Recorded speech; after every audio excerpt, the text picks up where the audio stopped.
was a queen. She lived in Queens.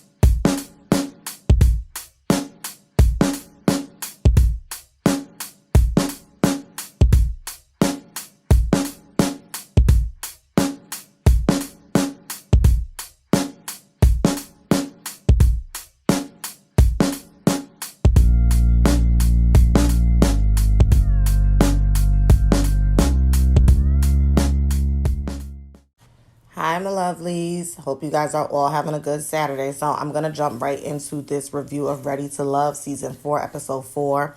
I don't think I've done a review for this season yet, but I basically have a good handle on the names and the people that's on this show, so let's get into it. Before I start this video, please be sure to hit the thumbs up, comment, like, and subscribe, and make sure you hit and enable that notification bell. And please, please, please be sure to book a spiritual advising session with me. Support my small Black business. Okay. So let's start with Troy. Whenever I watch these dating shows, I always find it very interesting because, these are people that are single. They're like, in their mid-30s, early 40s, some people even in their 50s sometimes. And you kind of get to see why these individuals are single based off of the people they allowed to make it past the vetting stage. Troy is a walking red flag, and all the viewers can see it. Everyone talks about it, like on Twitter and whatnot, and in their reviews. Like, Troy just gives off creep vibes, womanizer vibes, but it's in a creepy way. Like, a womanizer who's smooth and he kind of knows how to maneuver his way past a woman's emotional walls, and then if he's physically attractive, that's it, he has you. With Troy, I don't even know what these women see in him. He's too hypersexual for me, and it makes me very uncomfortable. And I feel like the fact that he's comfortable enough to not avoid, but just think he could kiss a woman and be up on her. I just don't like that. It doesn't make me comfortable. What's another thing that stands out? They've allowed Chris to come back, which I think was a good idea, because here's the thing with Chris. I think Chris is a good man who's genuinely ready to be in a relationship. Personally, he would not be the type of man that I could date because he's your typical nice guy, but I can't get past the 50-50 thing. That's just me personally. Like I said, I don't like how Naya handled it last season. She could have been more classier, because I feel like if you build such a strong connection with someone and then after one conversation about bills, you no longer want to deal with him, was it genuine? And then we seen that when she got eliminated, she was saying how her man was coming to pick her up. Chris has this conversation again with this girl that's on this season named Alexis. Now, I think it's Alexa. Now, one thing I like about Chris, he appears to be attracted to darker brown-skinned women. He's a dark, beautiful chocolate man. So I like that because on the previous seasons, it did appear to be that all the men tend to flock to, the lighter-skinned women, just being kind of shallow or superficial. But I like that. They have the conversation, and Alexa says she doesn't mind doing 50-50. Like I always say, people got to do what works for them. If you like it, I love it. I forgot the man's name, but the single dad whose wife died, and he has 2 young kids that's 3 and 5. Honey, he's my favorite. He is my favorite. That is a real man. If he don't find love, I'll go to Houston and find him. He is just the definition of a type of man I like. A man that's humble. He still practices chivalry. He is just a man. And I think the fact that he's a single dad, we don't know what his parenting is like, but I'm going to assume he's a good dad. That's a good green flag when it comes to a type of partner. Because I always say with me, I want a man who's going to be a good husband, a good father, and who's a good son to his mother, and a good brother and community member when it comes to his family. Especially when it relates to Black men. That's for any man, but usually I date Black men. Who else is on the show? So then we have Jason and what's her name? Alexis. So Jason is the basketball coach to Alexis' son. And, we get to see them connect or whatever the case may be. I like Jason. I think Jason is a very round the way humble dude. You have David, the one that was singing the church hymns and whatnot. So he goes on a date with this woman. I forgot her name, but she's like a yoga instructor. And the chemistry wasn't there. And then it was kind of confirmed when they had a conversation, because David was just like, would you be open to giving passwords and stuff? And she said there's a difference between transparency and privacy. And David took what she said as secrecy. He wasn't really feeling what she had to say in regards to the whole phone situation. But once again, this is probably why he's single. He's a nice looking man. He's well articulate. He's successful, but you're probably single because you probably can be controlling. And it's nothing worse than a controlling man or a woman that uses a tool such as religion and the Bible to do it, because he brought God into it. When it comes to Alexis, she is a beautiful woman. She's very charismatic. She's very out there. But I'm going to need her to turn her hypersexuality down. And that is probably why she was attracted to Troy in the first place, because she gets into it with Troy because she's like, you can't be going around giving everyone kisses and telling everybody the same thing. But sweetie, when you put it all out there, you're going to attract those type of men. Again, I feel like people come on this show just to use it as a mirror to date outside of the show. Because it'd be called Ready to Love and it only be about 3 people out of the whole cast that's really ready to love. And the rest are like healing. And I never really dated before because I'm this. So I'm going to come on here and date. And it's like, no, this should be your final stop before a relationship, not a pit stop before more work and whatever the case may be. So then you have AJ and Liz. Liz is a beautiful woman on the inside and the outside. She vibrates positive energy.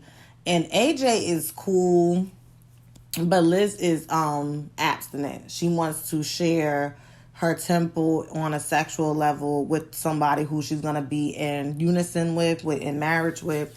And AJ wasn't really feeling that. So she was a little disappointed, but they didn't exactly say that they would not continue. When it comes to Alexis and the coach, again, coming off too strong, mentioning it that time of the month. Again, it's like you see why these people are single. You see why they're single. And then you have Chris, and I'm going to call her Chris because I don't know how to pronounce her name. And who was it? Ron. They was playing Connect 4.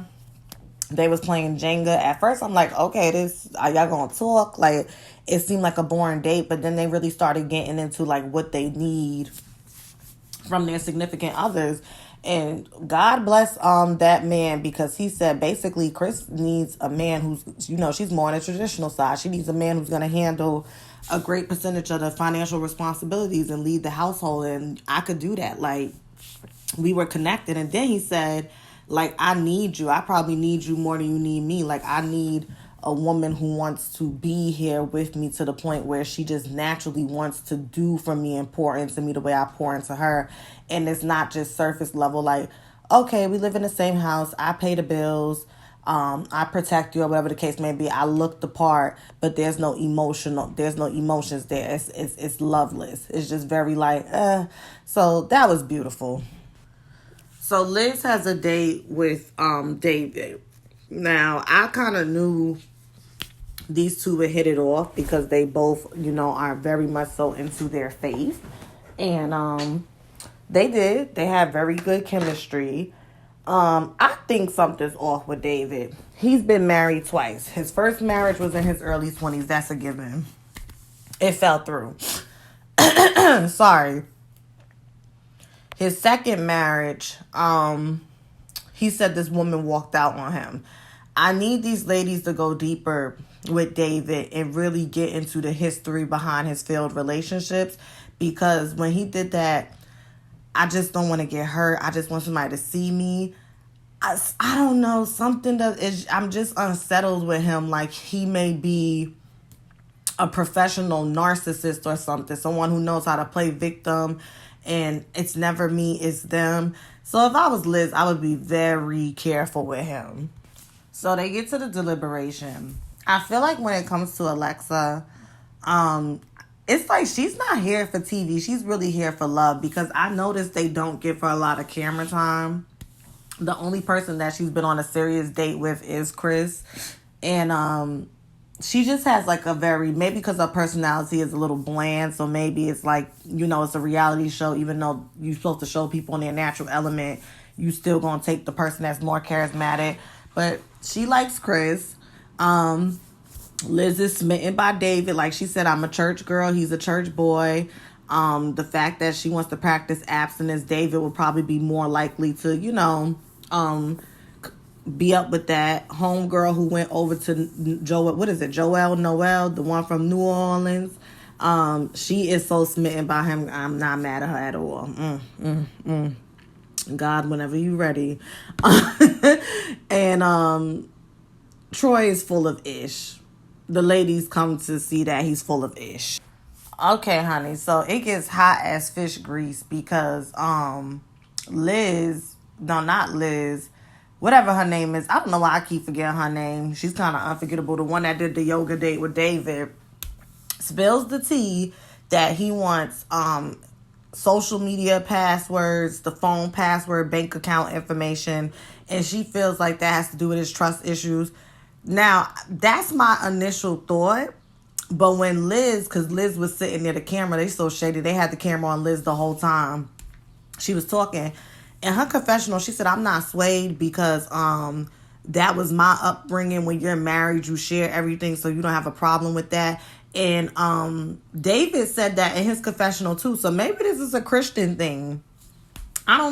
Here's the thing. So in marriage, you can get a joint bank account, right? But I'm not always have my separate money. The same way men, especially if you dating a wealthy man or a well-to-do man and they have different bank accounts and Swiss bank accounts and stuff, women always have you some mad money and some fuck you money, okay? So when people get funky, you could say, okay, fuck you. So Liz is like, child, I'm not swayed.